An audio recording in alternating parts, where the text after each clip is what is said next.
আমার ভাই হাইটে 5 ফিট 2 ইঞ্চির বেশি না, ওজনে 60 কেজিও না, বয়সে আমাদের থেকে ছোট, কিন্তু দিন কেমন ভাবে লালন করছে, ইনসাফের পক্ষে কেমন ভাবে দাঁড়াইছে, বাংলাদেশের পক্ষে কেমন ভাবে কথা বলছে, আলেম ওলামার পক্ষে কেমন ভাবে অবস্থান নিছে, আধিপত্যবাদের বিরুদ্ধে নিজের স্পষ্ট ভাষণ দিছে, নিজের একটা আইডিওলজি যেটার সাথে ইসলাম যায় সেটাকে নিয়ে মাথা উঁচু করে দাঁড়াইছে। কত মানুষ শত বছর বেঁচেছে, মানুষ এরকম পাগল হয় নাই। ওসমানের জন্য মানুষ কাঁদতেছে।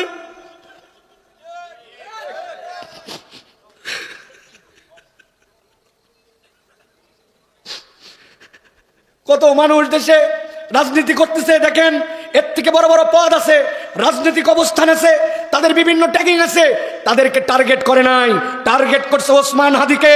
কেননা বুঝছিল এর ভিতরে আগুন আছে, ইনসাফ আছে, ইসলাম আছে, আল্লাহ আল্লাহ রসুলকে পছন্দ করে, মুখের কথা আর বুকের কথা আলাদা নয়, মুনাফিক নয়, এই জন্য তাকে শত্রু বানাইছে, ঠিক না? আজকের বাংলাদেশে বিভিন্ন জন তাকে নিয়ে আবার দেখবেন সামনে রাজনীতি করতেছে।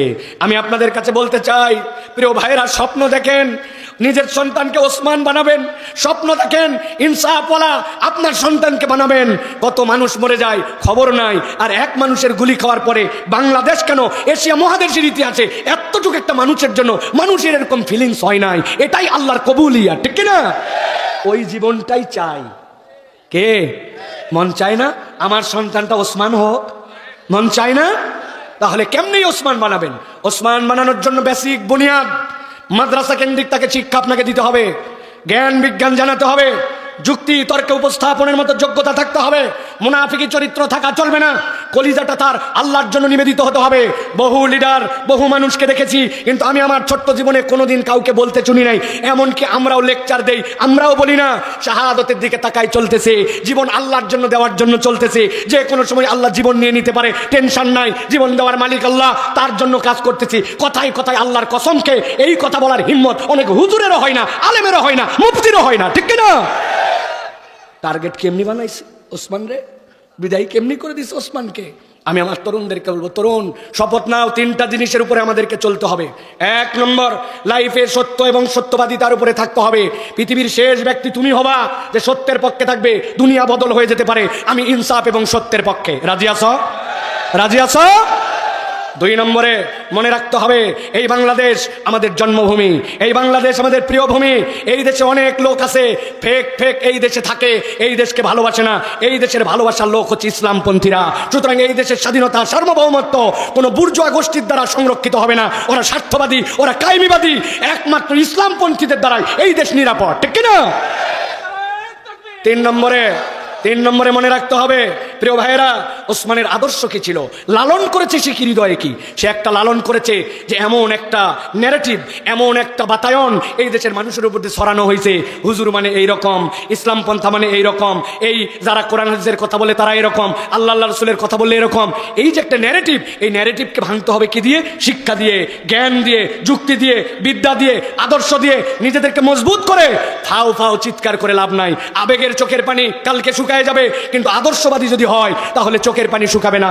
আমরা আশা করতেছি, দাবি করেছিলাম 2টা, ওসমান হাদিকে কবর দিতে হবে ঢাকা বিশ্ববিদ্যালয়ে, কাজী নজরুল ইসলামের পাশে তার কবর হবে। ফ্যাসিবাদের চত্বর শাহবাগ চত্বরের নাম পরিবর্তন করতে হবে, ডিক্লার এখনো সরকার দেয় নাই, জনগণ দিয়েছে। ফ্যাসিবাদ চত্বর আর ওইটা শাহবাগ থাকবে না, ওটা হবে হাদি চত্বর। ইনশাআল্লাহ ওই ঢাকার বুকে হাদি শুয়ে থাকবে, লক্ষ হাদি ঘরে ঘরে তৈরি হবে। এই দেশ ইনসাফের দেশ হবে, আদর্শের দেশ হবে। হাদিকে মারতে পারো নাই, লক্ষ হাদির বীজ পোতা হয়েছে, ঠিক কিনা?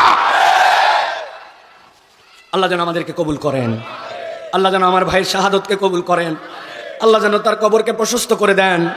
আল্লাহ রাব্বুল আলামিন যেন তার কবর, তার হাসর, তার মিজানকে শহীদদের সাথে আল্লাহ একত্রিত করে দেন।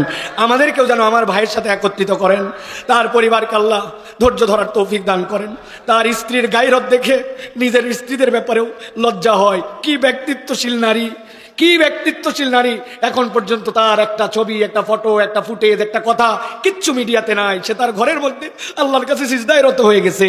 আল্লাহ তুমি এই পরিবারটাকে তোমার বিশেষ দয়া দিয়ে, ভালোবাসা দিয়ে আল্লাহ আল্লাহ তার নিরাপত্তা দান করে দাও। তার সন্তানকে আল্লাহ তুমি ওমরের মতো কবুল করো।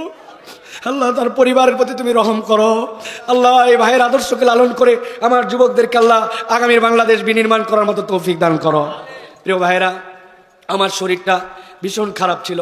আজকে জুমার নামাজ খুতবা দিতে দিতে আমি অর্ধেক রেখে আমি নেমে গেছি, আমি আর পড়াতে পারি নাই, গলা দিয়ে কথা বেরোচ্ছে না, শরীর মন অবসাদে ভরে গেছে। আমি আপনাদের এখানে আসতে চাইছিলাম না, কিন্তু কিছু ভাই ব্রাদার আছে, তারা বলছে সাইফুল্লাহ ভাই না গেলে আমরা লজ্জিত হয়ে যাব।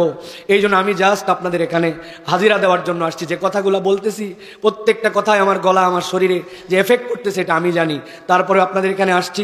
আমি দীর্ঘ কথা বলবো না, তবে নির্ধারিত একটা প্রসঙ্গে ছোট্ট কিছু কথা আপনাদের কাছে বলে যেতে চাই। আমার তরুণ, আমার যুবক ভাইয়েরা, তোমরা যারা আসছো, তোমরা যারা বাইরে ঘোরাফেরা করছো, আমি তোমাদের কাছে নিবেদন করব, প্রিয় ভাইরা, দিনের দিকে মাইল হও। ছোট্ট জীবন, চলে যাবা, কেউ চিনবে না। এই ফাপড়, এই ভাব, এগুলো একটাও কবরে যাবে না।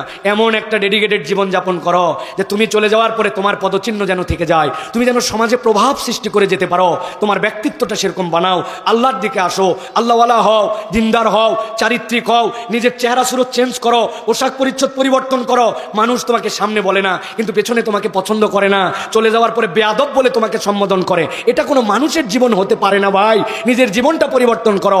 হাদি ভাইয়ের ভিডিওগুলো বারবার দেখো আর চিন্তা করো, সেও তো 30-35 বছরের ছেলে, কেমনে সেই রকম ভাবে ফোকাস হয়ে গেল। আমি কেন তাহলে আমার জীবনকে আল্লাহর জন্য ডেডিকেটেড করতে পারবো না? প্রিয় ভাইয়েরা, আসো কোরআন শোনার জন্য বসো। এই যে আমরা কোরআন শোনার জন্য আসি, এইটা এমনি এমনি সবাই আসতে পারে না, এটা আল্লাহ রাব্বুল আলামিনের দয়া লাগে। কি লাগে? আল্লাহ বলছেন, নবী যে ঈমান আনে ওই ঈমানের চিহ্ন থাকে। প্রাথমিকভাবে কেউ যদি ঈমান আনে, ঈমানের চিহ্ন হচ্ছে দুইটা। কয়টা? আওয়াজ করে বলতে হবে, কয়টা? দুইটা। এই চিহ্ন না থাকলে আপনার মুখের ফাপড়ে, মুখের কথায় আপনি ঈমানদার, এটা আল্লাহর কাছে কোনো ভ্যালু নেই। আল্লাহ বলছেন, ইন্নামাল মুমিনুনা আল্লাযীনা ইযা যুকিরাল্লাহ ওয়াজিলাত কুলুবুহুম ওয়া ইযা তুলিয়াত আলাইহিম আয়াতুহু যাদাতুহুম ঈমানা। আল্লাহ বলছেন, নবী বলে দেন, তুমি যদি ঈমানের দাবিদার হও আল্লাহর কাছে, তাহলে তোমার দুইটা চিহ্ন থাকা লাগবে। কেউ যদি আপনারে ডেকে নিয়ে বলে, ও ভাই এদিক আসেন, একটু এদিক আসেন, আপনি তার কাছে আগ্রহ করে গেছেন, উপর দিকে আপনারে চোখ তুলাইছে, তুলায় বলছে তাকায় দেখেন, উপরে আপনি তাকাইছেন, কি দেখবো বল? ওই দেখেন ভাই একটা ঝোপা, ওই ঝোপার মধ্যে দেখেন 100টা ডাব ধরছে। আপনি চিন্তা করছেন, বলে কিরে এক ঝোপায় 100টা ডাব? নিচের দিকে তাকায় দেখে গাছ এরকম চিকন, পাতা ঝুরি ঝুরি, বলছে ব্যাক কলকাতাকার, আমার কি বেকুব ভাবছিস নাকি? এটা কে বলছে তোরে ডাব গাছ? এটা হচ্ছে সুপারি গাছ। ওই বলতেছে, ভাই ছোটবেলায় সুপারিও যেরকম থাকে ডাব ওরকম থাকে, এগুলাই বড় হয়ে ডাব হবে। এই কথা যদি বলে, আপনি বলবেন এটা বোকার স্বর্গে আছে, এর সাথে যুক্তি তর্ক করার দরকার নাই। কথা ঠিক কিনা? তার মানে ডাব গাছের চিহ্ন আছে, পাতা আছে, কেমনে ডাব হয় সেইটার আসার আছে। আল্লাহ বলছেন, নবী বলে দেন, ইন্নামাল মুমিনুন, তুমি যদি ইমানদার হও তোমারও একটা প্রাথমিক চিহ্ন আছে। ইযা যুকিরাল্লাহ ওয়াজিলাত কুলুবুহুম ওয়া ইযা তুলিয়াত আলাইহিম আয়াতু যাদাতুহুম ঈমানা। আল্লাহ বলছেন, 1 নম্বর চিহ্ন, আল্লাহর কোরআন যখন, আল্লাহর জিকির যখন, আল্লাহর আলোচনা যখন তার সামনে উপস্থাপন করা হয়, সে আর স্বাভাবিক থাকতে পারে না, তার অন্তরটা থই থই করতে শুরু করে। আমি উদাহরণ দেওয়ার জন্য বলি, মাথার মধ্যে ঢুকায় নেন, তরুণরা উত্তর দিবেন, মুরব্বীরা না। আপনাদের এলাকায় গ্যাসের চুলা আছে না ভাই? কথা বলতে হবে, আছে? একটা চুলার মধ্যে 2টা মুখ, এই 2টা মুখ দিয়েই জাল জ্বলে। 2টা মুখের মধ্যে 2টা হাঁড়ি বসাইছেন, এক একটা হাঁড়ির পরিমাণ 1 লিটার। 2টা হাঁড়ির মধ্যে 2টা আইটেম দিছেন, ডানেরটার মধ্যে দিছেন আধা লিটার পানি, আর বামেরটার মধ্যে দিছেন আধা লিটার দুধ। জিজ্ঞাসা করব, এবার শুনে থাকলে বুঝে থাকলে উত্তর দেন, চুলার মুখ কয়টা? চুলার উপরে হাঁড়ি কয়টা? হাঁড়ির মাপ কত? কথা বলেন, না বুঝলে আবার বলেন, হাঁড়ির মাপ কত? হাঁড়ির ভিতরে আইটেম 2টা দিছেন, ওই 2টার পরিমাণ কত? আধা লিটার। ডানেরটার মধ্যে কি, বামেরটার মধ্যে?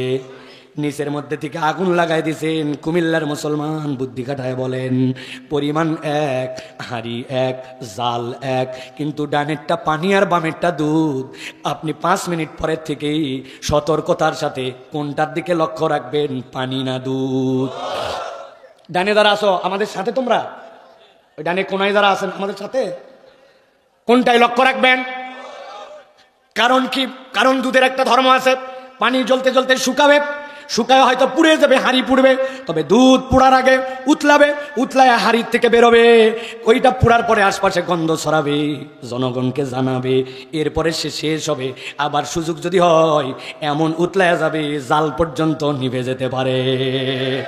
আমার আল্লাহ বলছেন ইদা যুকিরাল্লাহ ওয়াজিলাত কুলুবুহুম, তুমি বলো আমার ঈমান ঠিক আছে, আমার নাক আছে, চোখ আছে, মুসলমান ঘরেরই সন্তান, দেখতেও তো মুসলমান মুসলমান লাগে, কিন্তু তুমি পানি, তুমি এখনো দুধ হতে পারো নাই। তোমার প্রমাণ দিতে হবে কোরআনের আলোচনা, আল্লাহর কথা, জিকিরের মজলিস, ওয়াজ, এইটার পিছনে তোমার হৃদয়ে যদি আকর্ষণ না হয়, তুমি মানুষ রূপে আছো, মুমিন হতে পারো না।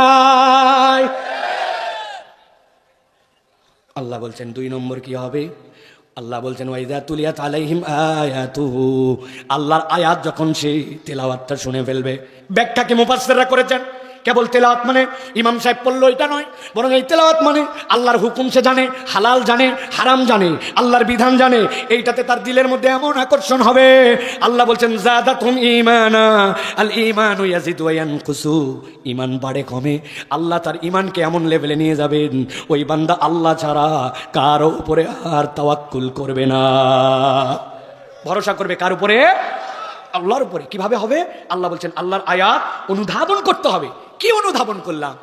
10 বছর বয়সে মক্তবে গেছিলাম, আলাম তারা থেকে সূরা নাস পড়ছি, এখন বয়স 50 60। আগে মানুষের বাড়িতে কাজ করতে, এখন নিজের বাড়ি। আগে চাকরি ছিল না, এখন চাকরি। আগে ছিল ভাঙ্গা বাড়ি, এখন দোতলা। আগে নাতি নাতনি ছিল না, এখন মেয়ে জামাই। সব দিকে আগাইছে, কিন্তু বিগত 40 বছরে 11 নম্বর সূরা মুখস্থ হয় নাই। আন্দাজে ঠিক বলেন না, কিসের ঠিক বলে লাভ কি? আমরাই তো তারা, আবার ঠিক কি জিনিস? হ্যাঁ, সানার অর্থ বলতে পারে না, ভাবনে ঘুরে বেড়ায়। কি ফোন রে? IPhone 16 pro max. বাপরে, বিদেশ থেকে পাঠাইছে। S25 আলট্রা, ইরে বাবা, ওপ্পো ক্যামেরা ফোন, ভাবি আলাদা। জিজ্ঞাসা করে কি কোম্পানির শার্ট, কই আরমানি ছাড়া পরি না, ইয়োলো ছাড়া জ্যাকেট পরেন। রাত মিয়া, তুমি সানার অর্থ জানো না।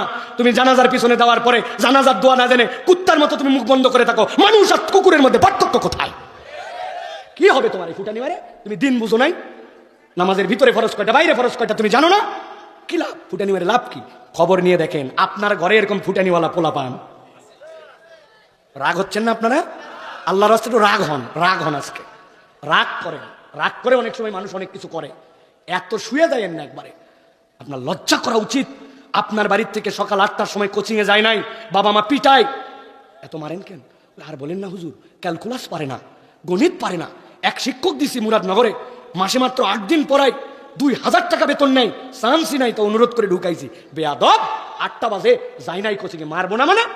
ওরে বাপ মার শাসন, ওরে মার শিক্ষিত করার জন্য তাড়না প্রেরণা। কিন্তু ওই বাড়ির থেকে 3 মাস হলো ফজরের নামাজে জীবনেও মসজিদে যায় নাই, বাপও বকে নাই, মাও বকে নাই। আমাদের এলাকায় এরকম বাড়ি ঘর নাই।